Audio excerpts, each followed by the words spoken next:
अस्सलाम वालेकुम and good morning everyone, welcome to good morning. आज मैं हूं आपके साथ अनम काज़मी और मैं हूं सबा शेख। उम्मीद करते हैं आप सब बिल्कुल ठीक ठाक होंगे, खैरियत से होंगे, मजे में होंगे, टिप टॉप होंगे और अपनी लाइफ को भरपूर तरीके से एंजॉय करे होंगे। वेल आज 17 मई है और बुध का दिन है और देखते ही देखते हम देख रहे हैं कि मई भी इतनी जल्दी से गुजर रहा है और हमारा तो कुछ मई कुछ ज़्यादा ही मसरूफ गुजर रहा है। वैसे भी रमज़ान से पहले ये जो महीना होता है बड़ा जल्दी स्पीड में जो है वो गुजरता है और कुछ एक्टिविटीज़ हमारी भी आज इस तरह की चल रही है जैसे कि आप लोग सब जानते हैं। गुड मॉर्निंग आज में हम लोग चाइल्ड हेल्थ केयर मना रहे हैं, चाइल्ड हेल्थ केयर का वीक मना रहे हैं, तो तमाम बातें जो है वो बच्चों के हवाले से ही हैं, उनकी केयर के हवाले से, उनकी हेल्थ के हवाले से हैं। तो इस तमाम तर सीन में हम लोगों ने मुख्तलिफ हॉस्पिटल्स का विजिट किया, वहाँ पर डॉक्टर से मुलाकातें की और आप लोगों को कल हमने दिखाया भी है शो में कि किस तरह से हमने डॉक्टर्स के साथ जाकर इंटरव्यू किया और जानने की कोशिश की कि बच्चों के एक्चुअल मसाइल हैं क्या। तो हमने जहाँ बात की कुछ ऐसे बच्चों की जो कि प्री मेच्योर बेबीज़ होते हैं, उसी तरह आज हम बात करने जा रहे हैं न्यूनेटल्स की। न्यूनेटल कौन होते हैं? वो बच्चा जो बिल्कुल पैदा होता है और पैदाइश से लेकर 28 दिन तक का वो जो बेबी होता है उसको हम न्यूनेटल कहते हैं और उसकी हेल्थ केयर कितनी इंपॉर्टेंट है, किस तरह से उसकी हिफाजत करनी ज़रूरी है। आजकल अगर हम बात करें पाकिस्तान में, तो पाकिस्तान में भी हम देखते हैं कि जो बच्चे न्यूनेटल्स हैं, जो न्यूनेटल हमारा पूरा एक डिपार्टमेंट है, वहाँ पर हम अगर बात करें तो ज़्यादातर डेथ जो है वो इसी वजह से होती है कि या तो बेबीज़ प्री मेच्योर होते हैं या फिर उसकी दूसरी बड़ी वजह जो लीडिंग वजह है वो ये कि बच्चों को निमोनिया हो जाता है। और अक्सर आप में से बहुत से लोगों ने इस चीज़ को एक्सपीरियंस किया होगा कि एक बेबी पैदा हुआ है तो उसको फौरी तौर पर निमोनिया हो जाता है और हमें समझ में नहीं आता कि इसके साथ क्या किया जाए, किस तरह से उसको हेल्थ केयर प्रोवाइड की जाए। तो इन तमाम चीज़ों पर जो है वो आज के शो में हम बात करेंगे। जी हाँ, बिल्कुल, जैसे कि अनम ने आपको डिटेल में बताया कि हम चाइल्ड हेल्थ केयर के हवाले से पूरा वीक ही मना रहे हैं और आपको अवेयरनेस देने के लिए हम ये प्रोग्राम्स लेकर आ रहे हैं। हमारा ये प्रोग्राम्स करने का मकसद ये है कि हमारे यहाँ जितने भी इन्फेंट्स के प्रॉब्लम है, हमारे यहाँ जितने भी बच्चों के मसाइल हैं जो कि डिस्कस नहीं होते हैं और स्पेशली पीड्स के अंदर बहुत सारे लोग नहीं जाते हैं, जनरल फिजिशियन के पास जाकर इलाज करते हैं, वो तमाम लोग अपने बच्चों को उसी शोबे में लेकर जाएं जिस शोबे से उनके बच्चे रिलेट करते हैं। बहुत सारी कॉम्प्लिकेटेड डिजीज़ेज होती हैं, हमें नहीं पता होता है, हम सब चीज़ों को जो है वो सुपरफिशियल ले रहे होते हैं। हमें लगता है कि शायद इसको पानी चाहिए, हमें ऐसा लगता है कि शायद इसको गर्मी लग रही है तो इसके कपड़े आप उतार दें, हमें ऐसा लगता है कि जी इसको कोई और प्रॉब्लम है, इसको पानी सूट नहीं कर रहा है, इसको दूध सूट नहीं कर रहा, लेकिन उसके पीछे बहुत बैकग्राउंड में बहुत सारी चीज़ें होती हैं जो कि डिस्कस करना, डॉक्टर को दिखाना, टेस्ट करना बड़ा ज़रूरी होता है। तो इसी सारे सिनेरियो पे आज हम गुड मॉर्निंग आज में बात करेंगे और इसी हवाले से स्पेशली आप लोगों के लिए हमने चाइल्ड केयर के हवाले से मुख्तलिफ डिपार्टमेंट के मुख्तलिफ डॉक्टर्स से बात की है, जिसमें सर्जरी के डॉक्टर भी शामिल थे, जिसमें जेनेटिक डिसऑर्डर डिजीज़ के डॉक्टर भी शामिल थे। और एक और बहुत ज़बरदस्त बात यहाँ मैं आपको बताना चाहूँगी कि हमने एक ऐसी डॉक्टर से भी बात की है जिनका नाम था डॉक्टर बुशरा अफरोज़ और जो कि पाकिस्तान की पहली फीमेल मेटाबॉलिक स्पेशलिस्ट हैं। इससे पहले पाकिस्तान में किसी ने इस फील्ड में काम नहीं किया, किसी ने इस फील्ड में स्पेशलाइज नहीं किया। तो गुड मॉर्निंग आज की जितने भी शोज़ हम आपके सामने लेकर आएंगे वो डेफिनेटली अवेयरनेस से भरपूर हैं, वो डेफिनेटली आपको बताएंगे कि आपके मुल्क में डॉक्टर्स की सूरत में कितना टैलेंट है और आपके मुल्क में पेशेंट की सूरत में कितना ज़्यादा दुख है। तो इसी हवाले से हम सारे सिनेरियो पर आज गुड मॉर्निंग आज में बात करेंगे और सबसे पहले आपको हम दिखाएंगे आज न्यूज़ की हेडलाइंस।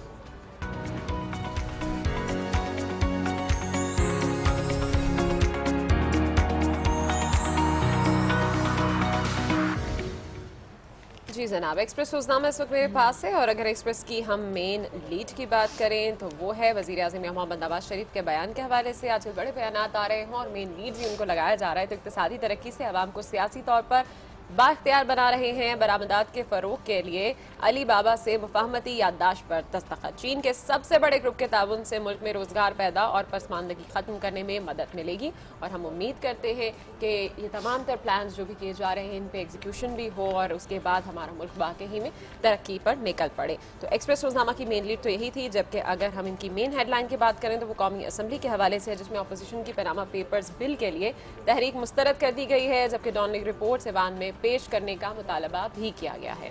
ठीक है, अच्छा, यहाँ पर जो मेन लीड लगाई गई है वो है डेफिनेटली लोड शेडिंग के हवाले से और अब जितने अरसे गर्मी रहेगी मेन लीड लोड शेडिंग की रहेगी। I am damn sure. ये लोड शेडिंग के खिलाफ सिंध असम्बली की मुतफ़क्का करारदाद, सारे वाजिबात अदा कर दिए गए, फिर भी 20-20 घंटे बिजली नहीं दी जा रही, वज़ीर आला सिंध का ऐसा कहना है। हमें बिजली मिल रही है न गैस, इम्तियाजी सलूक बंद किया जाए, लोगों को वापडा के रहमो करम पर नहीं छोड़ सकते, अपने तौर पर बिजली फराहम करने के इकदाम करेंगे। सिंध असम्बली में इजहार ख्याल। जैसा कि कल सिंध असम्बली का इजलास हुआ और उसमें ये सारे डिस्कशन किए गए बिजली के हवाले से, तो समझ नहीं आता, मेयर कराची के अपने तहफ़्फ़ुज़ात हैं और वज़ीर आला सिंध के अपने तहफ़्फ़ुज़ात हैं। वफाक की जानिब से जो है वो बिजली के मामले पर ये होता है कि जी बिजली के मनसूबों को ठीक किया जा रहा है, नए मनसूबे आ रहे हैं।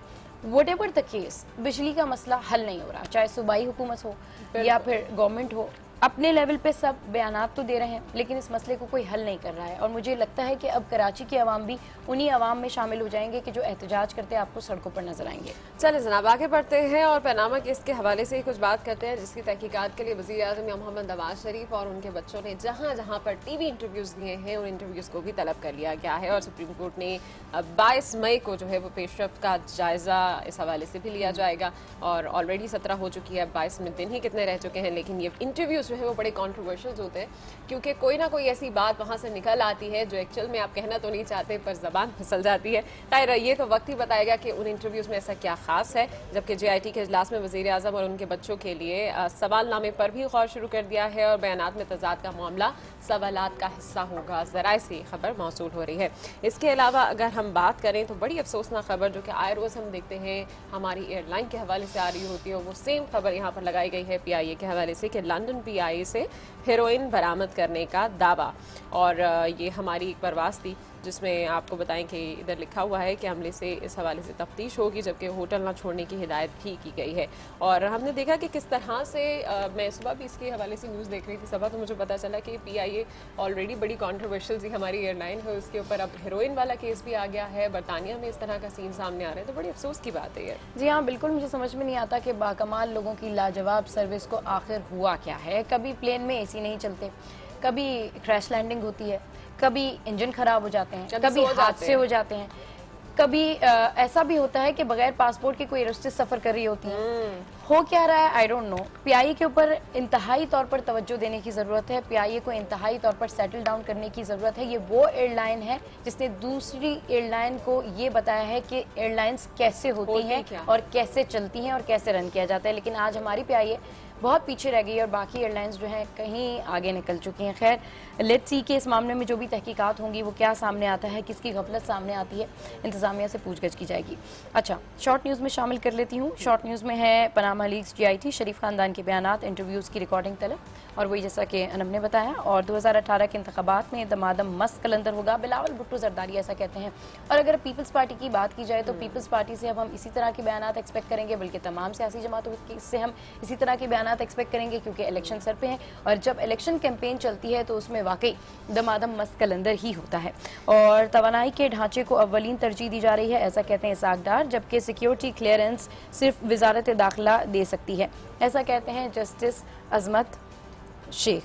और इस वक्त हमारे पास एक ताज़ा तरीन अपडेट है और आपको बताते चलें कि वज़ीर आज़म मोहम्मद नवाज शरीफ इस वक्त फोरम से खिताब कर रहे हैं। आपको बराह रास्त की चलते हैं। We are now an emerging economy with even greater capacity to absorb new investments and equities.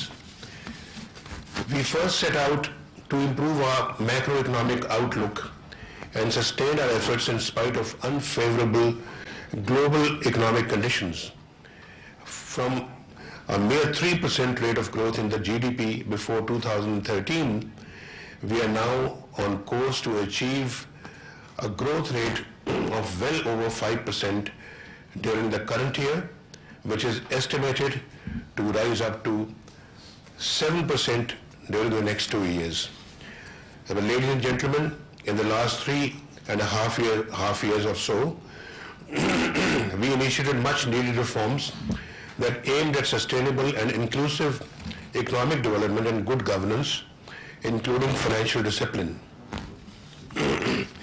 We recognize the importance of laying strong economic foundations that foster skills and capabilities, entrepreneurship, technology, energy, modern infrastructure, and a thriving investment climate. These reforms were multifaceted. We reduced bank interest rates, eliminated tax exemptions to provide a level playing field, strengthened our tax administration, rationalized non-targeted subsidies, and widened our social safety nets. We also introduced several new programs to provide our enterprising youth much needed funds for investment. These steps reinforced our broader macroeconomic policies and led to lower budget deficits, increased foreign exchange reserves, and reduced spending on energy subsidies. Most impressively, the value of our Karachi Stock Exchange stock market index has tripled in less than 4 years. In the same way, international economic agencies are upgrading ratings of the financial and economic stability of Pakistan. The World Bank forecasts a GDP growth rate of 5.2% for the current year. Standard & Poor has also upgraded its outlook and expects Pakistan debt to fall below 60% of the GDP by 2018, improving Pakistan's long-term credit rating to B.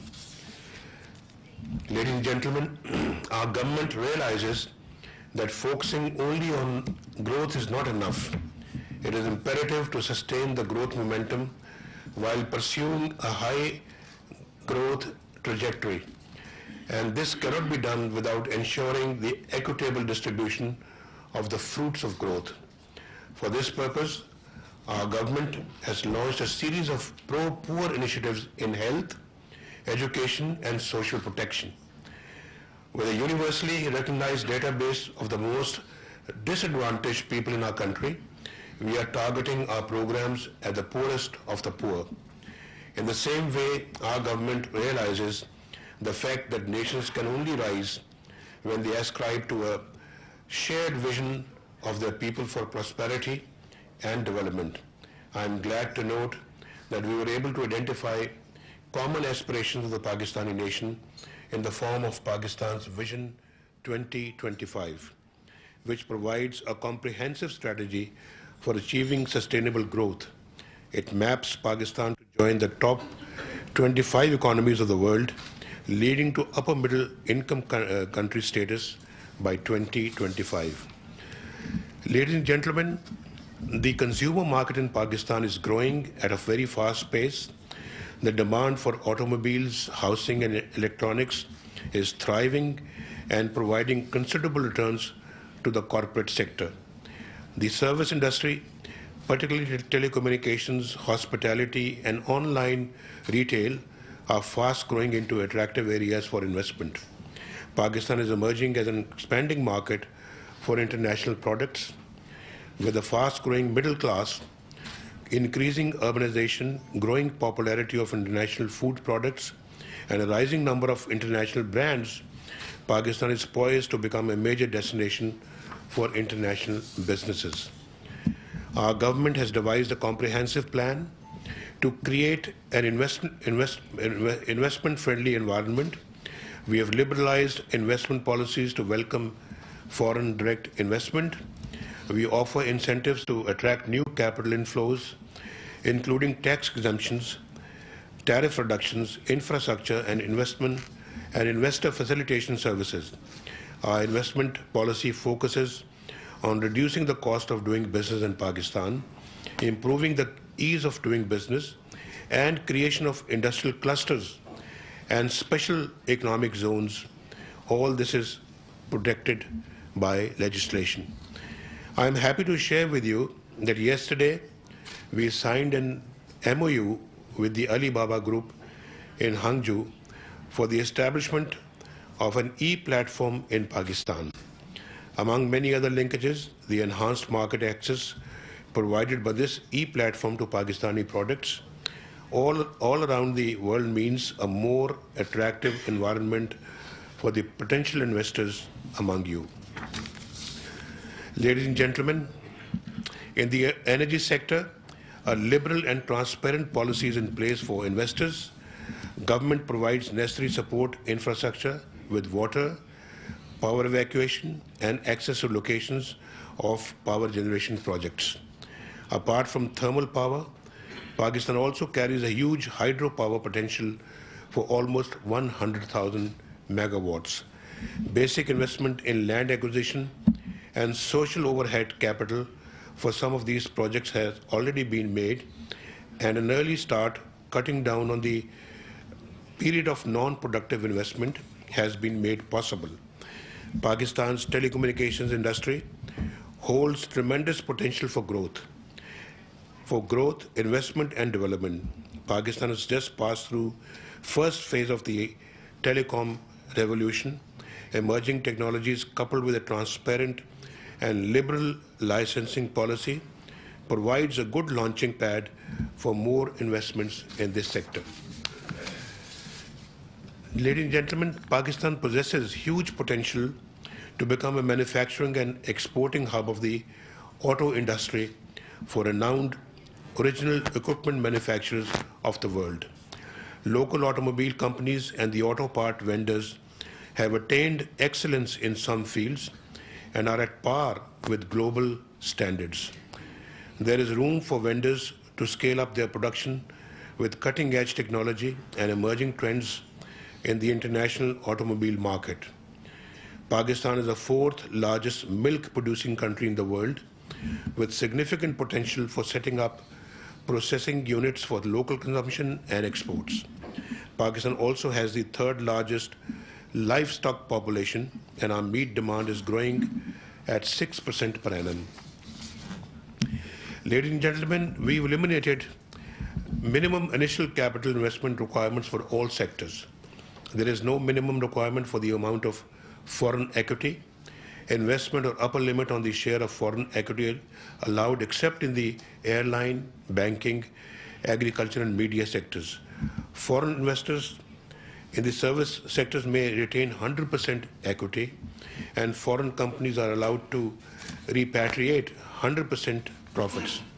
In the social and infrastructure sectors, 100% ownership, foreign ownership is allowed. The raw materials, plants and machinery for agriculture and agro-based industries can be imported without customs duty. There is no restriction on payment of royalty and technical fee. The tourism, housing, construction and information technology has been granted industry status, which makes them eligible for lower tax and utility rates. Similarly, tourism services such as airlines, hotels, resorts and road transportation provide unique business avenues for investors. Let me also draw, ladies and gentlemen, your attention to Pakistan's strategic location on Asia's premier trade, energy and transport corridor. Pakistan is in fact the gateway to the energy-rich Central Asian states, the oil-rich and financially liquid Gulf states, and the economically advanced Far Eastern economies. As I noted in my concluding comments at the Belt and Road Forum in Beijing, the One Belt, One Road is inspired by President Xi's revolutionary vision of shared and connected prosperity for all. It is an intercontinental mega project that integrates infrastructure, energy, trade, telecommunications, investment and industrial development. Such a broad sweep and scale of interlocking economic partnerships and investments is unprecedented in history. We stand at the cusp of a geo-economic revolution which will produce win-win outcomes for all. In fact, this is the dawn of a truly new era of synergetic intercontinental cooperation.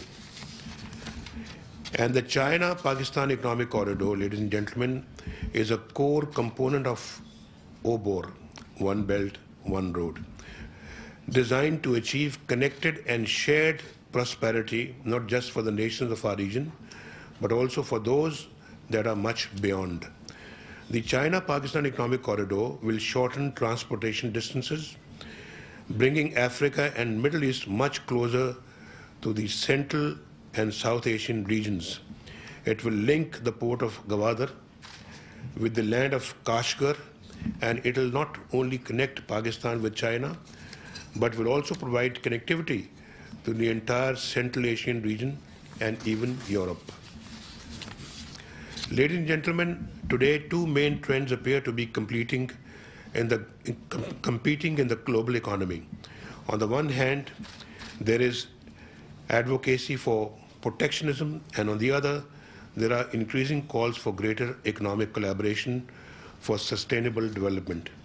As is evident from our complete commitment to CPEC, which means China-Pakistan Economic Corridor, Pakistan strongly favors cooperation and synergetic partnerships across regions for inclusive socio-economic development and human prosperity. I take this opportunity to emphasize that we must raise our voice against the surge of negative publicity, of mutually beneficial collaboration and interdependence by misguided believers of nationalism and protectionism. My vision has always been the political empowerment of the people through their economic empowerment, and I will do all that it takes to realize it. Ladies and gentlemen, what we need today more than ever is the free movement of goods and investments. In this regard, China is playing an exemplary leading role across the globe, and all of you here today are commercial ambassadors of your country and will implement your government's policy with increased trade and investment around the world, especially in the Belt and Road countries. This is a way for your companies to grow and become the world's best and to create opportunities for people wherever you go. We are building 9 CPEC special economic zones where your companies can come and invest in refineries, factories, warehouses, logistics centers, and much more. We would like to encourage those companies and can come and make products to sell in the Pakistani market, as well as those companies that wish to use our ample natural and human resources to export their products out of Pakistan.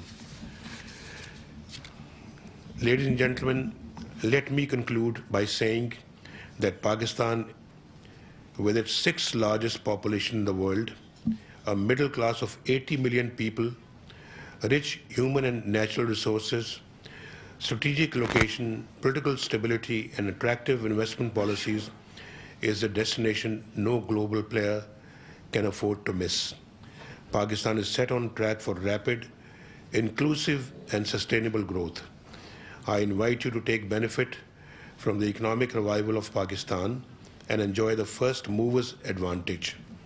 Pakistan is ready to do business with the world. I thank you all.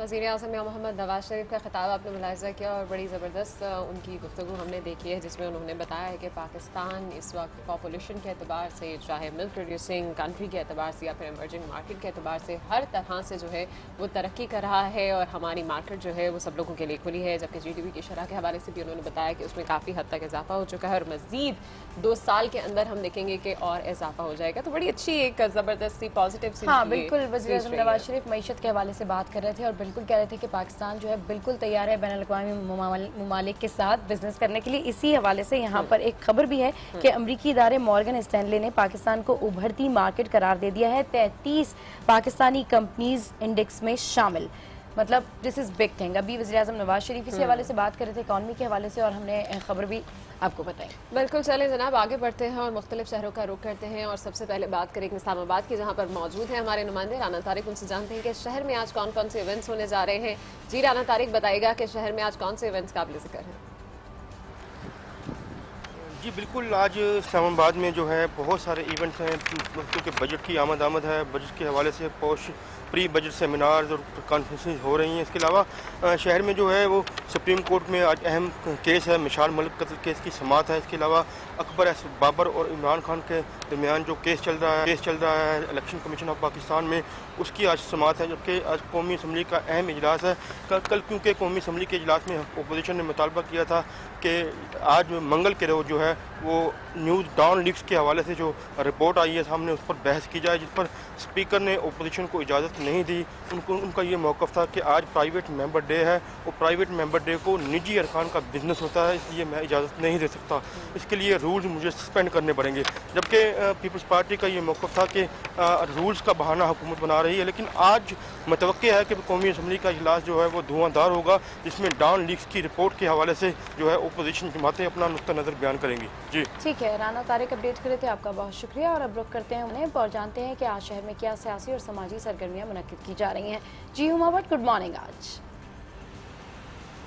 Good morning. आज दिन का आगाज़ जो है वो तो मिसबाउल हक की लाहौर एयरपोर्ट पर आमद से हुआ है। एक तारीखी फ़तह है जिसके लिए तमाम जितने भी पाकिस्तानी हैं कम से कम वो तो कभी भी भुला नहीं सकते। ये वेस्ट इंडीज़ की जो सीरीज़ है, तो जैसे ही मिसबाउल हक आज अपनी फैमिली के हमरा लाहौर पहुँचे हैं तो उनका पुरतपाक इस्तकबाल किया गया है। फूलों की पत्तियाँ निछावर की गई हैं और फूलों के हार भी पहनाए गए हैं। और इसके साथ साथ यहाँ पर पहुँच कर मिसबाउल हक ने ये कहा है कि उन्हें बहुत खुशी है कि कौम ने उनका साथ दिया और कौम के साथ टीम ने उनका साथ दिया, जिसकी वजह से आज उनकी कामयाबी जो है उन्हीं की मरहून मिन्नत है। और आज की कामयाबी जो है उसके बाद वो यकीनन यही कहेंगे कि पाकिस्तानी टीम जो है मज़ीद जो आने वाले सीरीज़ होंगी उसमें भी बेहतरीन कारकर्दगी दिखाएगी। और आज क्योंकि दिन में सारे के सारे स्पोर्ट्स के ही इवेंट्स हैं, तो आज इस मिसबाउल हक की आमद के बाद यहाँ पर स्पॉट फिक्सिंग केस की जो समाअत है जो कि कई दिनों से जारी है, उसी के हवाले से शर्जील खान जो है वो आज दलाइल जो है पेश करेंगे और उसके साथ साथ यहाँ पर गवाह जो है वो भी पेश किए जाएंगे। कल जो थी समाअत उसमें वीडियो रिकॉर्डिंग्स जो थी वो पेश की गई थी, लेकिन आज गवाहान पेश किए जाएंगे और जो भी इल्ज़ामात लगाए गए हैं उन पर से गवाह जो हैं वो उसको साबित भी करेंगे और कुछ जो शर्जील खान की तरफ से गवाह जो है वो ये साबित करने की कोशिश करेंगे कि यकीनन उन्होंने कुछ ऐसा वैसा नहीं किया है। ठीक है, बहुत शुक्रिया हुमा भट्ट, आप हमें अपडेट कर रही थी और हम भी वेलकम कहना चाहेंगे मिसबाउल हक को, क्योंकि आप पाकिस्तान का फ़ख्र हैं और जो जीत आपने हासिल की है, मेरा ख्याल है कि हर पाकिस्तानी का दिल जो है वो इस वक्त बाग बाग है। आगे बढ़ते हैं और सेवन शरीफ की बात करते हैं, जहाँ पर हज़रत लाल शहबाज कलंदर की उर्स की तकरीबात जारी है। इसके हवाले से मज़ीद तफसीलात जानने थे आज न्यूज़ के नुमाइंदे फाहद से। जी फाहद, अपडेट कीजिए। जी बिल्कुल, हज़रत लाल शहबाज कलंदर के 765वें उर्स मुबारक के सिलसिले में आज जो है तीसरा रोज़ जारी है। सुबह सवेरे सैकड़ों जो है ज़ायरीन कलंदर का आमद का सिलसिला जारी है। मुख्तलिफ जो है लोग अपने अकीदे और मुरादे जो को लेकर जो है दरगाह में अंदर जा रहे हैं। मैं आपको बताऊं कि आज जो है वज़ीर आला सिंध सैयद मुराद अली शाह की आमद भी होगी यहाँ पर और जो है फूलों की चादर चढ़ाएंगे और फातह ख्वानी करेंगे। उस हवाले से सिक्योरिटी के जो इंतजाम है वो इंतहाई सख्त तरीन किए गए। शहर भर में दरगाह की सिक्योरिटी के लिए 4500 पुलिस एहलकार जबकि रेंजर्स एहलकार समेत 270 जो है CCTV कैमरे भी नस्ब किए गए हैं, जबकि 4 ड्रोन कैमरा जो है वो निगरानी कर रहे हैं। यहाँ पर मैं आपको बताऊं कि सिंध बलोचिस्तान और पंजाब के हज़ारों की तादाद में ज़ायरीन कलंदर इस वक्त जो है 7 में मौजूद है। जबकि आपको बताऊं कि यहाँ पर आज जो है वज़ीर आला की आमद के मौके पर सफाई सुथराई के इंतजाम भी किए गए, जबकि 4 लाख से ज़ायद जो है ठंडे पानी की बोतलें गर्मी की वजह से ज़ायरीन में बांटने का अहकाम भी जानकारी अपडेट कर रहे थे, आपका बहुत शुक्रिया। Good morning. आज मैं कुछ मजीद न्यूज़ स्टोरीज भी आपको बताते चलते हैं। आपको बताएं कि गुड्स ट्रांसपोर्टर्स की हड़ताल जारी है, जिसके बाद कीमतों में इजाफे का खदशा पैदा हो गया है। पाकिस्तान ब्यूरो शुमारियात ने भी डाटा जारी किया है, जिसके मुताबिक 17 अशिया की कीमतों में इजाफा हो चुका है और इसकी शरह 17% तक है। इन चीज़ों में दालें, टमाटर और आलू भी शामिल हैं, जिनका इस्तेमाल रमज़ान में बहुत बढ़ जाता है और रमज़ान की आमद के साथ ही प्राइस इंक्रीज हो जाते हैं। ये समझ नहीं आता, दुनिया भर में कंसेशन दिया जाता है, दुनिया भर में आसानी दी जाती है त्योहारों के मौके पे, लेकिन यहाँ पर हमेशा प्राइसेस हाई हो जाते हैं। पाकिस्तान की अदालती तारीख का मुनफरिद फैसला आपको बताते हैं, जिसमें एडिशनल सेशन जज अलीपुर ने 2 मंशियात फरोशों को 1 साल तक शहर की सफाई सुथराई पर लगा दिया। अदालत ने हर 15 दिन बाद chief officer municipal committee Alipur को अदालत में मुजरिमों की कारकर्दगी रिपोर्ट पेश करने का हुक्म भी सुनाया है, जबकि शहरियों ने मुजरिमों की इस्लाह के लिए इस अनोखे फैसले को काबिल तहसीन करार दिया। बड़ी जबरदस्त सी बात है कि आपने शहर की भी इसी बहाने सफाई सुथराई का तो कुछ किया। मेरा ख्याल है कराची में भी ऐसा कुछ होना चाहिए। जो भी मंशियात बेचेगा वो झाड़ू भी लगाएगा सजा के तौर पे। आगे बढ़ते हैं, आपको बताएं कि इंटरनेशनल रेसलिंग का रंगारंग मेला आज कराची में सजेगा। प्रो रेसलिंग मुकाबलों में शिरकत के लिए 19 गैर मुल्की रेसलर्स कराची पहुंच चुके हैं, जिनमें 4 खवातीन रेसलर्स भी शामिल हैं। पाकिस्तान के बाद शाह खान और WE के नामवर रेसलर एक्शन में नजर आएंगे। मुकाबले कराची में KMC स्पोर्ट्स कॉम्प्लेक्स में होंगे। कराची में जोर आजमाई के बाद रेसलर्स 19 मई को लाहौर में के रिंग में उतरेंगे। इंटरनेशनल पहलवान 21 मई को वफाकी दारुल हुकूमत में इन एक्शन होंगे। और क्या बात है जी, कराची में भी इस तरह की रेसलिंग होगी। लेट्स सी कि कितने लोग इसमें शिरकत करते हैं और कितने लोगों का इंटरेस्ट जो है वो मजीद डेवलप होता है, और जिनका इंटरेस्ट डेवलप है उनमें से कितने लोग आते हैं इसको देखने। बिल्कुल ऐसा ही है, और जो लोग रेसलिंग में इंटरेस्ट लेते हैं उनके लिए तो बड़ी अच्छी अपॉर्चुनिटी है, क्योंकि पाकिस्तान में पहले कराची में, फिर लाहौर में और इस्लामाबाद में भी जो है वो हम देख रहे हैं किस तरह के इवेंट्स होंगे। चलिए लेते हैं यहाँ पर एक छोटी सी break. Don't go anywhere, stay with अस।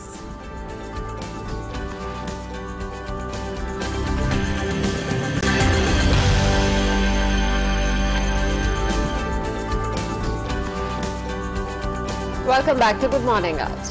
और अखबारात के एडिटोरियल में कॉलमनिस्ट क्या लिख रहे हैं, इस पर नजर डालने के लिए इस वक्त हमारे साथ मौजूद हैं हमारे लाहौर के ब्यूरो चीफ अनवार हाशमी साहब। अस्सलाम वालेकुम, वेलकम टू गुड मॉर्निंग आज। कैसे हैं आप अनवार साहब?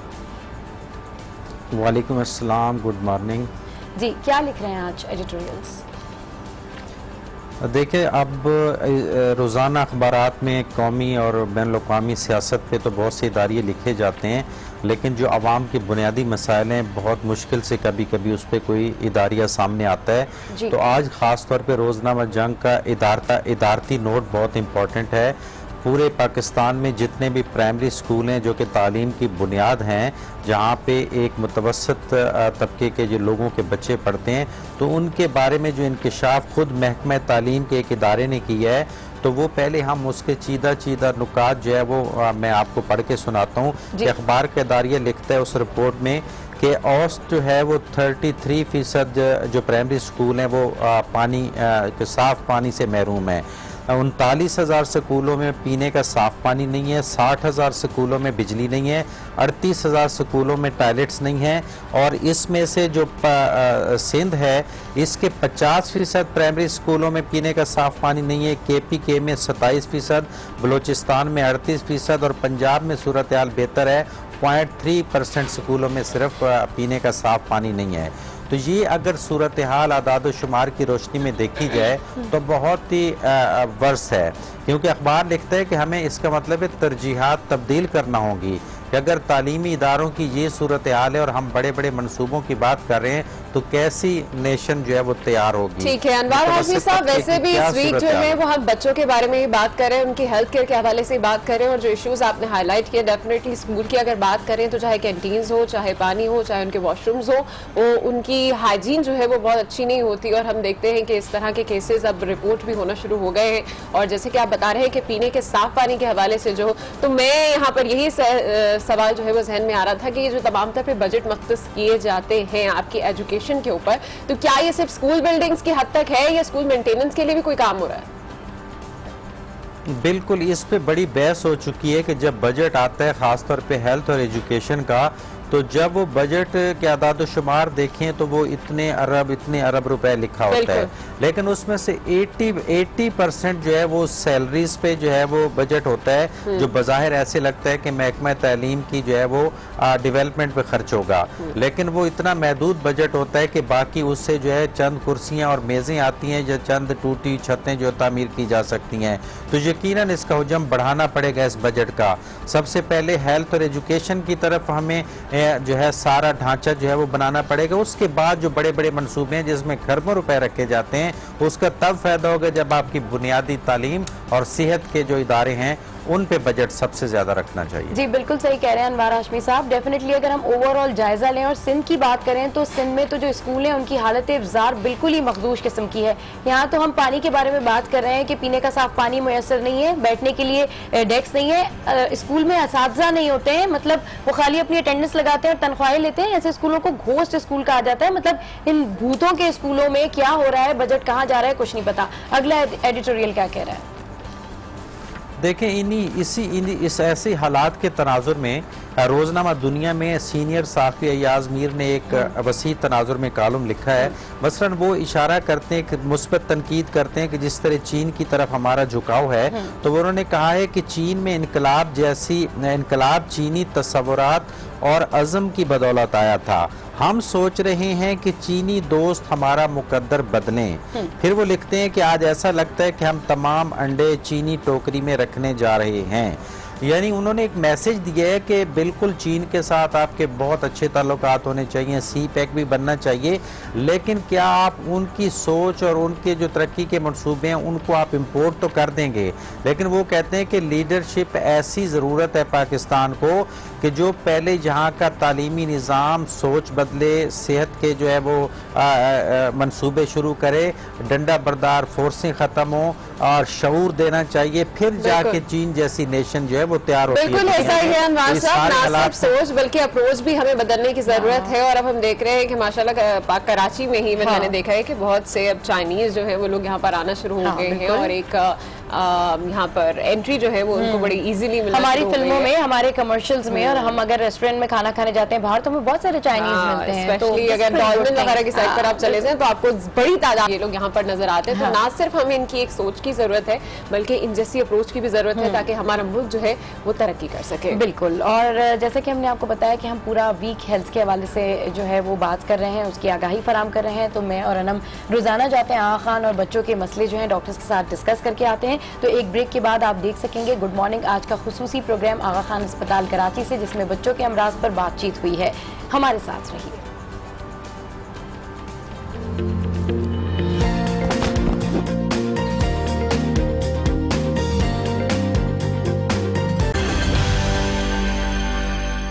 Welcome back to good morning आज। और गुड मॉर्निंग आज में जैसे कि हम पूरा वीक ही मना रहे हैं हेल्थ के हवाले से और आपको बताएंगे कि आईसीयू में और बच्चों के हवाले से क्या क्या बीमारियां होती हैं और उनकी इंटेंसिव क्या क्या होती है। तो डेफिनेटली हमने आईसीयू का जिक्र किया जिसमें डॉक्टर कल्ब अब्बास हमारे साथ थे।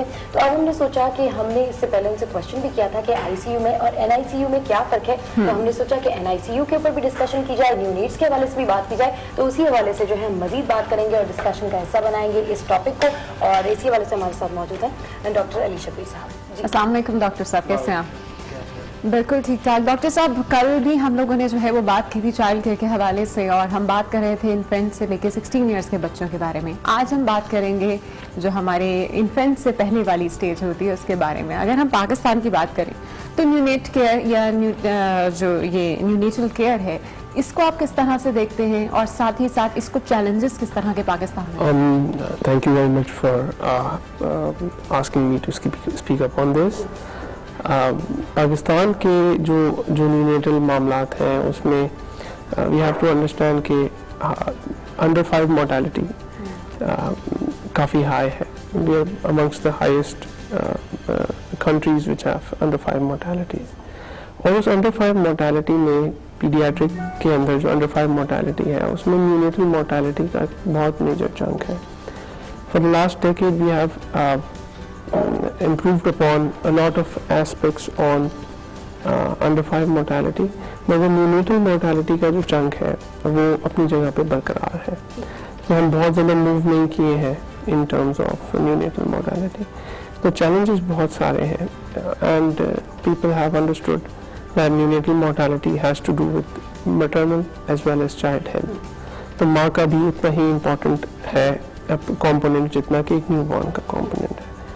और मदर्स के लिए if we see we don't have a lot of support for our pregnant mothers and they don't have access to good sanitation, good health care। About 50% of our delivering mothers in labor do not have access to skilled health workers। तो घर पे deliveries होती हैं। जब घर पे deliveries होती हैं तो उनकी कॉम्प्लिकेशंस, उनकी प्रॉब्लम्स ज़्यादा होते हैं। तो if we want to improve our neonatal mortality, we will have to focus on the mother first and provide them with proper। Doctor साहब डेफिनेटली मदर के ऊपर तो केयर करने की बहुत ज़्यादा ज़रूरत है क्योंकि आधे से ज़्यादा जो न्यूनेटल केसेस आते हैं उसका कॉज ही होता है कि ड्यूरिंग प्रेगनेंसी मदर्स ने उतनी ज़्यादा एहतियात नहीं की होती या उतनी ज़्यादा अच्छी उनकी हेल्थ नहीं रही होती। ओवरऑल आज हम बात कर रहे हैं एनआईसीयू की अहमियत पे। तो डेफिनेटली आप आगा खान से जो है वो मुंसलिक हैं, तो ये बताएं सबसे पहले कि एनआईसीयू आगा खान का दीगर जो प्राइवेट सेक्टर्स हैं उन एनआईसीयू से कितना ज़्यादा मुख्तलिफ है और इसमें ख़ास क्या है और अलग क्या है, किस तरह की केयर दी जाती है? हमारा जो एनआईसीयू है वो one of the leading NICUs of our country है।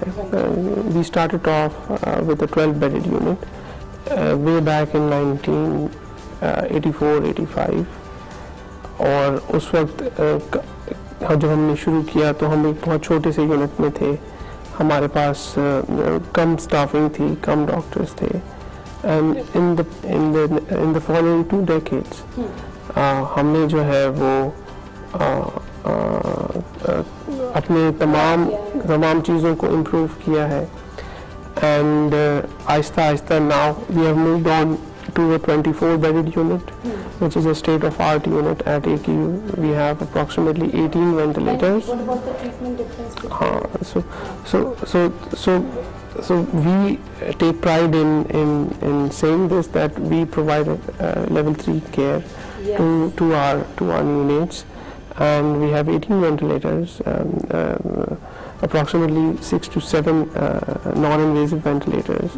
Almost every facility that one can imagine in the West, that is available in the West, उसको वो हम जो है वो यहाँ पे हमारे पास मौजूद है। हमारे पास बेस्ट सेट ऑफ डॉक्टर्स मौजूद हैं, नर्सिंग मौजूद है, यानी कि इंटेंसिव केयर की तमाम के फैसिलिटीज़ जो है वो आपके हॉस्पिटल में मौजूद हैं डेफिनेटली। अच्छा डॉक्टर साहब, थोड़ी सी बात करेंगे हम, क्योंकि अवेयरनेस के भी हवाले से लोगों को अक्सर इस चीज़ के बारे में पता भी नहीं होता है, हम भी नहीं होता कि क्या प्रॉब्लम्स हुई हैं। एक बेबी की बर्थ होती है एंड देन सडनली उसको कोई प्रॉब्लम होना शुरू हो जाती है। 28 डेज बहुत ज़्यादा क्रूशल भी होते हैं, बहुत ही ज़्यादा अहम होते हैं। ऐसे में एक मदर को बेबी की केयर के लिए सबसे पहले क्या चीज़ आप समझते हैं कि बहुत ज़रूरी होती है? दूसरी चीज़, आपने चैलेंजेस के बारे में बात की है, चैलेंजेस न्यूनेटल केयर के हवाले से सबसे बड़ा क्या है इस वक्त? मेरे ख्याल में सबसे बड़ा जो चैलेंज है वो है अवेयरनेस के हवाले से, कि लोगों को ये पता हो कि माँ की केयर किस तरह से करनी है, और जब बच्चे की पैदाइश हो उसके लिए किन डॉक्टर्स के पास रुजू करना है, और किन डॉक्टर्स कहाँ पे डिलीवरी करानी है, और अगर कोई प्रॉब्लम होता है तो कहाँ जाना है। बच्चों के जो छोटे बच्चों के माहिर काफ़ी कम लोग हैं, बहुत ज़्यादा नहीं है हमारे मुल्क में, और उनकी जो फैसिलिटीज़ हैं जो उनको केटर करती हैं, जो उनको ट्रीट करती हैं, वो भी बहुत कम है हमारे मुल्क में। तो अवेयरनेस की ज़रूरत है। तो मदर केयर इज़ इम्पॉर्टेंट, और उसके साथ साथ जब हमें ये शऊर आ जाए, हमें ये पता चले कि बच्चों को कहाँ लेके जाना है, और उनको किन फैसिलिटीज़ कितनी अवेलेबल हैं हमारे शहर में, और कौन कौन सी जगह पे क्या क्या फैसिलिटीज़ अवेलेबल हैं, तो वहाँ पे ज़्यादा बेहतर जो है ना वो केयर प्रोवाइड की जा सकती है। डॉक्टर साहब, न्यूनेट की सबसे ज़्यादा प्रॉब्लम कौन सी रिपोर्ट हो रही है इस वक्त? एक तो प्रीमेच्योर डिलीवरी जो हो जाती है, उसके अलावा आपके पास कोई और केसेस? प्रीमेच्योरिटी बहुत मेजर चंक है जो हमारे पास आता है। प्रीमेच्योरिटी से मुराद ये होती है कि वो बच्चे जो अपने वक्त से पहले पैदा हो जाए, और वो वज़न में और उम्र में छोटे हों, उनको अभी डिलीवर नहीं होना चाहिए, लेकिन वो डिलीवर हो जाए फॉर एनी रीज़न। और अगर वो डिलीवर हो जाते हैं तो उनकी जो केयर है वो दूसरे नॉर्मल बड़े बच्चों के हवाले से बहुत मुख्तलिफ होती है, और उनकी केयर के लिए जो यूनिट्स हैं वो भी बहुत मुख्तलिफ होते हैं। उनको हर तरह की परेशानियां लाहक हो सकती हैं, क्योंकि वो स्ट्रक्चरली तो फिर भी बना हुआ होता है बेबी, लेकिन उनके आज़ा जो है वो फंक्शन नहीं कर रहे होते, काम नहीं कर रहे होते, तो उनको सांस में तकलीफ़ हो जाती है, उनको जो है वो खाना पीना उनका मुतासिर होता है, उनको डिफरेंट तरीके से फीडिंग करानी पड़ती है, उनको टेम्परेचर के बहुत प्रॉब्लम्स होते हैं, तो उनको ख़ास करा के एक इंक्यूबेटर में एनवायरनमेंट में रखा जाता है। तो ये सारी चीज़ें जो है ना वो आई थिंक कॉमन हैं जो हमारे पास आती हैं। इसके अलावा बहुत सारे बच्चे जो इन्फेक्शंस के साथ हमारे पास आते हैं, और छोटे बच्चे जो ज़्यादातर कभी इन्फेक्शंस अपने माँ से लेके आते हैं या बाहर इन्वायरमेंट से कैच करके आते हैं, उनके लिए भी फैसिलिटीज़ ऐसी मौजूद होनी चाहिए, जैसे एंटीबायोटिक्स देना, जैसे ड्रिप वगैरह का इंतज़ाम। तो ये सारी चीज़ें। अच्छा डॉक्टर साहब, आपने बताया कि NICU में डेफिनेटली प्री मेच्योर बेबीज़ जो हैं वो ज़्यादा आते हैं, ये कंप्लेन ज़्यादा होती है। रिस्क फैक्टर क्या होता है कि अगर एक बेबी 7th मंथ में डिलीवर हुआ है या समहाउ उससे अगले मंथ में डिलीवर हुआ है, तो सर्वाइवल रेट्स क्या होते हैं? वेरी गुड, बहुत अच्छा आपने सवाल पूछा है। जो सर्वाइवल का कोरिलेशन है वो इन्वर्सली प्रोपोर्शन है विद द जेस्टेशनल एज। जितनी प्रीमेच्योरिटी ज़्यादा होगी उतना जो है वो सर्वाइवल कम होता जाता है। लेकिन हम ये देख रहे हैं कि with the passage of time दुनिया भर में भी जो एक्सट्रीम प्रीमेच्योर बच्चे हैं वो आहिस्ता आहिस्ता उनकी सर्वाइवल बढ़ती जा रही है। हम बहुत फ़ख्र के साथ ये कहना भी चाहते हैं और ये कम्युनिकेट भी करना चाहते हैं कि एक ज़माने में पहले ये समझा जाता था कि ये 7 मंथ्स पे या 8 मंथ्स वाला बेबी जो है वो सर्वाइव ही नहीं करेगा, और उसके लिए अब जो है ना बहुत चेंज हो गया है। अब हमारे पास जो छोटे में छोटे बच्चे हैं वो अराउंड अबाउट 500 ग्राम्स, लेकिन अब जो है ना बहुत चेंज हो गया है। अब हमारे पास जो छोटे में छोटे बच्चे हैं वो around about 500 grams birth weight के सर्वाइव किए हैं, घर गए हैं। टाइम ऑफ बर्थ बेबी का जो नॉर्मल वेट है वो कितना होना चाहिए? बिकॉज आपने बात की प्रीमेच्योर डिलीवरीज के हवाले से, तो डेफिनेटली उसमें वेट का आपने कहा कि बहुत बड़ा आंसर होता है कि अगर बेबी का वेट कम है, उसको टेम्परेचर हो जाता है, मुख्तलिफ किस्म के इन्फेक्शन हो जाते हैं, ऐसे में नॉर्मल बेबी वेट कितना होना चाहिए? तो जो नॉर्मल न्यूबॉर्न बेबी जो पूरे वक्त पे अपनी हमल के इख्तिताम पे पैदा होते हैं, उनका यूजली वज़न 2.5 किलो से लेके 3.5 किलो तक होता है, और प्रीमेच्योर बेबीज़ का वज़न जैसे जितने वो छोटे होते हैं उतना कम होता है। तो कम से कम वज़न जो हमारे पास हमने देखे हैं वो 500 ग्राम्स है, और कम से कम जेस्टेशन यानी जो हमल का दौरानिया है वो 24 वीक्स है। इन दोनों ये कम से कम लिमिट है, और फिर ज़्यादा से ज़्यादा। और अगर बेबी इन केस प्रीमेच्योर है, जैसे कि आपने बताया कि उसको इंक्यूबेटर में रखा जाता है, तो उसको क्या प्रॉपर उतने ही पीरियड तक के लिए रखा जाता है, लाइक 9 मंथ्स तक, और उससे आगे नहीं? होता ये है कि जब प्रीमेच्योर बेबीज डिलीवर होते हैं तो उनको हम हमारे पास NICU में लेके आते हैं। NICU में लाने के बाद उनकी इंतहाई निगहदाश्त की जाती है, और स्पेशल किस्म की नर्सिंग, स्पेशल किस्म का ट्रीटमेंट उनके साथ किया जाता है, और वो आहिस्ता आहिस्ता ग्रो करते हैं। वैसा एनवायरनमेंट तो नहीं दे सकते जो कि माँ के पेट के अंदर होता है, लेकिन आर्टिफिशियल तरीके से जितना पॉसिबल है उनको उसी तरह का एनवायरनमेंट दिया जाता है। बहुत जेंटल केयर की जाती है, बहुत आहिस्ता आहिस्ता उनकी ट्रीटमेंट की जाती है, और वो आहिस्ता आहिस्ता ग्रो करते हैं। और बहुत सारे बच्चे जब वो ग्रो कर लेते हैं और वो खुद मुख्तार हो जाते हैं अपनी तमाम चीज़ों को मेंटेन करने में, जैसे वो फीडिंग वगैरह भी ले लेते हैं, और ऑक्सीजन की कमी भी उनको नहीं होती है, खाना पीना भी वो खुद खा सकते हैं।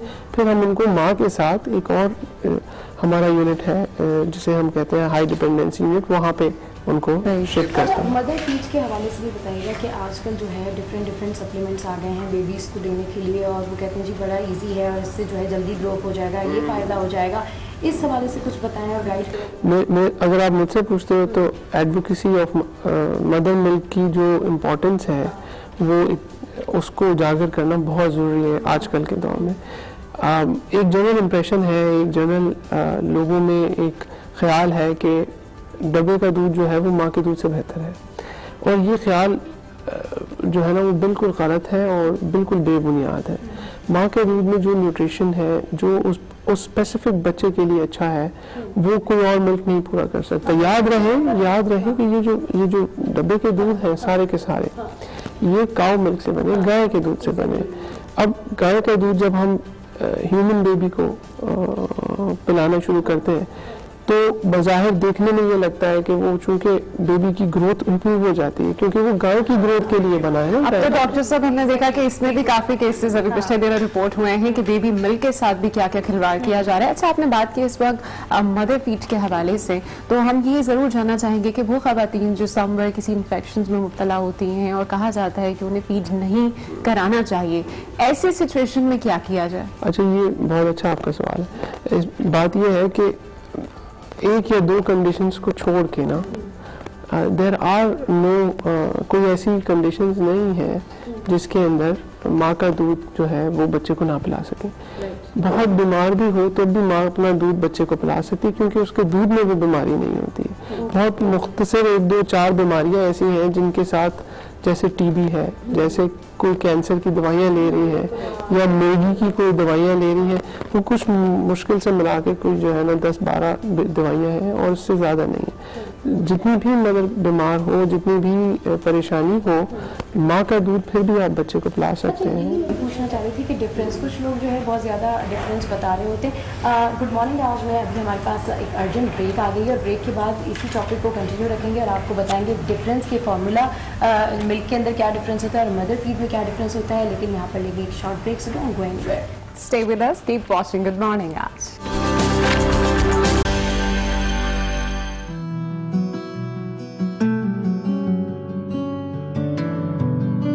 मेरा नाम फारूक हुसैन है सारिश है। और ये मेरा बेटा है, इसका नाम मोहम्मद अनस। और इसके साथ बाय बर्थ एक प्रॉब्लम थी, यहाँ पे इसके जो है एक ज़ख़म टाइप का कुछ था, तो बाय बर्थ बेसिकली प्रॉब्लम थी। इसको फिर हम लेके गए नॉर्मल एक हॉस्पिटल में ले गए थे, तो वहाँ इन्होंने इसको ऑब्ज़र्व किया और फिर इसको 4 दिन रखा, इसको एडमिट कर लिया, मुख्तलिफ़ किस्म की डॉस वगैरह दी, बट डायग्नोज नहीं कर पाए कि क्या चीज़ है बेसिकली। तो उसके बाद फिर हम एटलीस्ट तकरीबन 10 से 15 दिन के अंदर घूमते हुए 2-3 हॉस्पिटलों में जाते हुए खान पहुँचे। तो यहाँ अल्हम्दुलिल्लाह ये हुआ कि उन्होंने फ़ौरन इसको इमरजेंसी में केस लिया और इन्होंने भी ऑब्जर्वेशन में रखा 4 दिन। उसके बाद इन्होंने डायग्नोस किया कि यहाँ पे जो है इसके एक स्क्लैप टाइप का कुछ है, और अल्हम्दुलिल्लाह आज बिल्कुल ये सेट है। बेसिकली मैं एक नॉर्मल सा बंदा हूँ, जॉब करने वाला बंदा है। तो यहाँ जब मैं आया था तो मेरे पास कुछ भी नहीं था, मैं यहाँ पर आया, मैंने इनसे बात करी, उन्होंने डॉक्टर के थ्रू काफ़ी मेरे सपोर्ट किया और पूरा ऑपरेशन जो है इन्होंने काफ़ी मेरे साथ उन्होंने फाइनेंशियली हेल्प करी।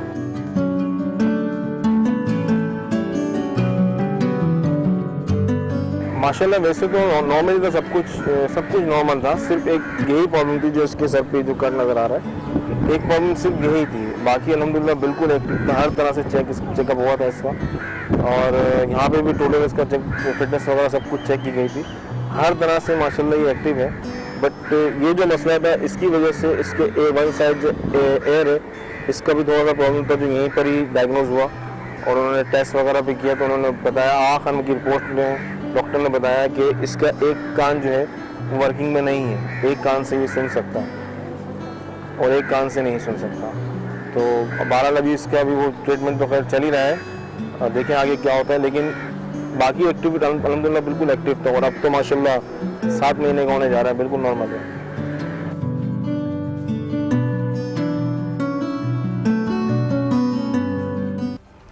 Welcome back to good morning. आज और बात हो रही है न्यूनेटल केयर के हवाले से। तो इस वक्त हमारे साथ एक छोटा सा बेबी भी मौजूद है जिसका नाम है अंस, और उसके पेरेंट्स भी हमारे साथ हैं।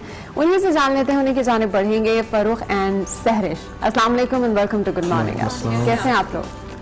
अच्छा, आपके बेबी के हवाले से हम बातचीत करेंगे। सबसे पहले तो मुझे ये बताइएगा कि आपकी जो डिलीवरी थी वो प्रीमेच्योर डिलीवरी थी या ऑन टाइम डिलीवरी? 9 मंथ में हुआ था। अच्छा, ऑन टाइम डिलीवरी थी। तो प्रॉब्लम क्या हुई थी इनिशियली? जैसे कि आपने बताया कि बेबी के यहाँ पे कोई दाना सा था और उसके बाद ब्लीडिंग होती थी। ब्लीडिंग होती थी।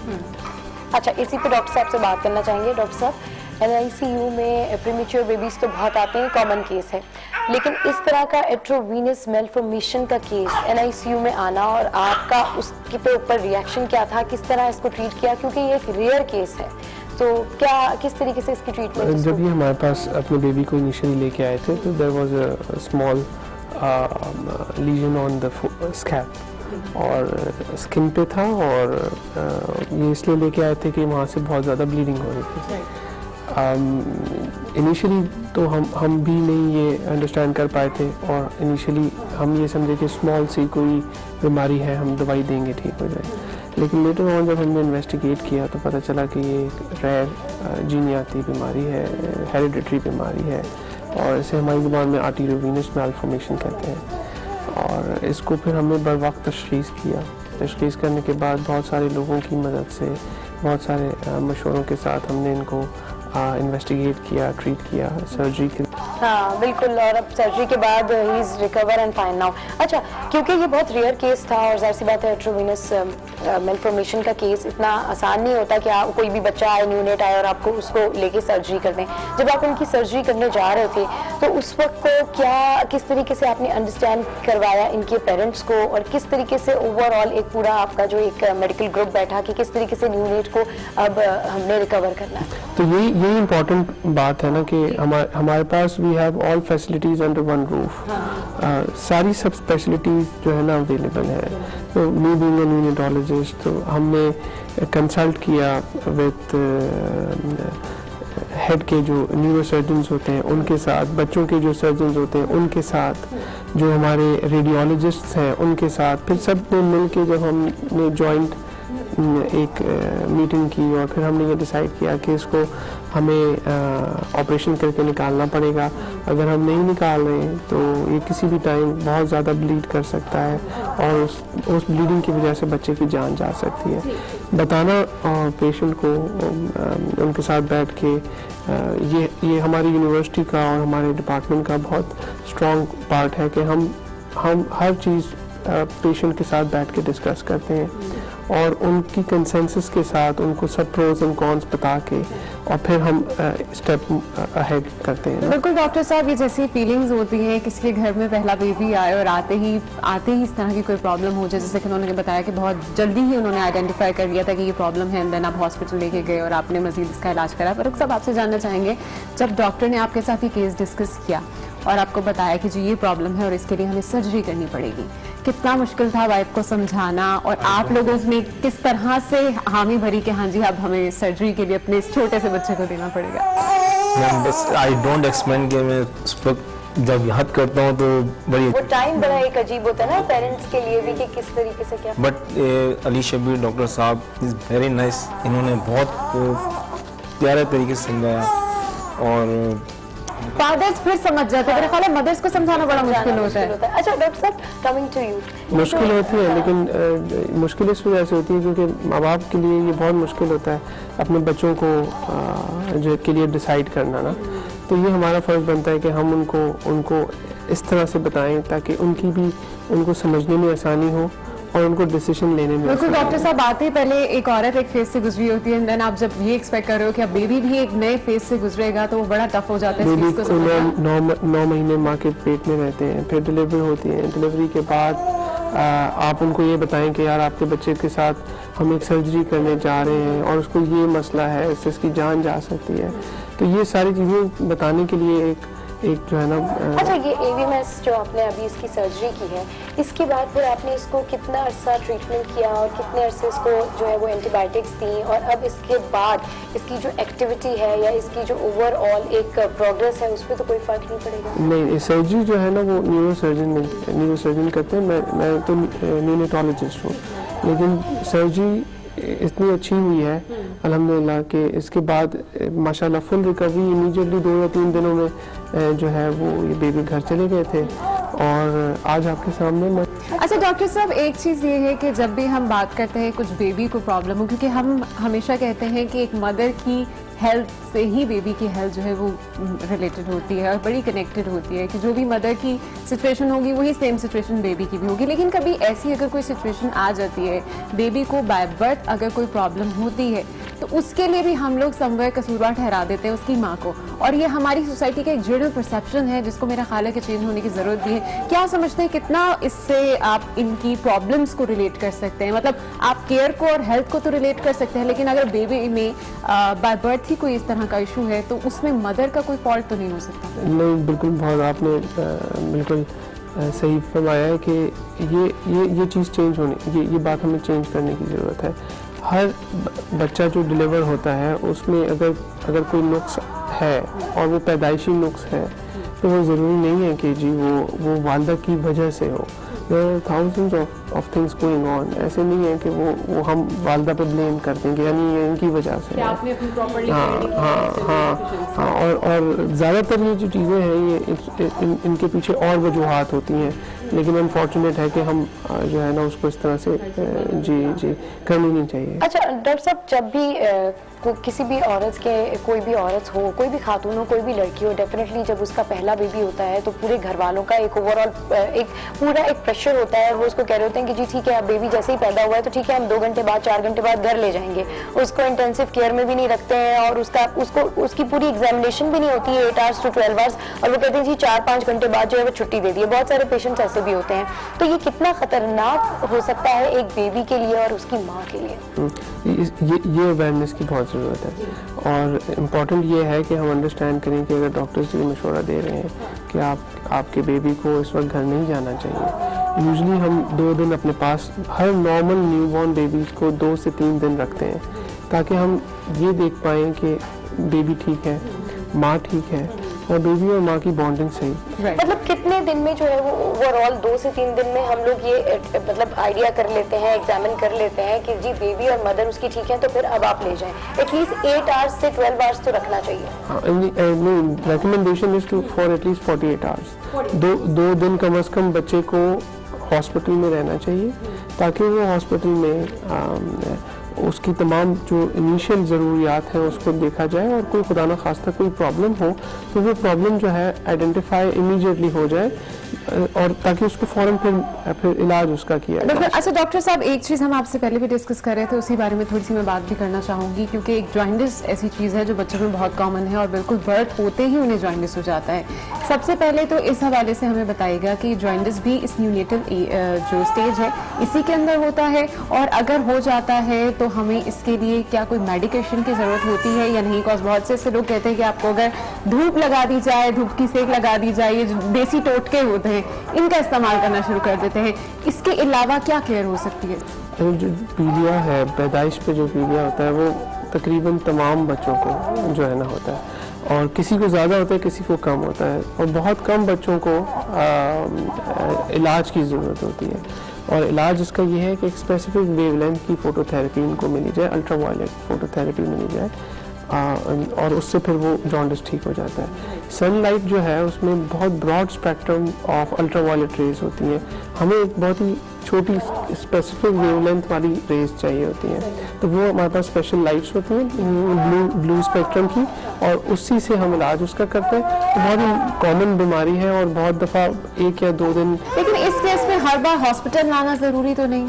बात यह है कि आपको चेकअप के लिए ज़रूर आना चाहिए और अपने पीडियाट्रिशियन को दिखाना चाहिए, ताकि पीडियाट्रिशियन ये डिसाइड करे कि इनको जॉन्डिस के टेस्ट की नीड है या नहीं है, और अगर ज़रूरत है तो फिर वो उसकी अप्रोप्रिएट इलाज उसको। ठीक है। अच्छा डॉक्टर साहब, ये बताइएगा कि हम बात करें न्यूनेट्स के हवाले से, तो न्यूनेट्स जैसी जो जस्ट बॉर्न बेबीज़ होते हैं उनमें यूजुअली ये होता है कि कुछ लोग उनको पानी भी दे रहे होते हैं, तो ये किस हद तक ठीक है और किस हद तक गलत? बहुत अच्छा सवाल है। बर्थ से लेके पैदाइश से लेके 6 महीने तक सिर्फ माँ का दूध मिलना चाहिए।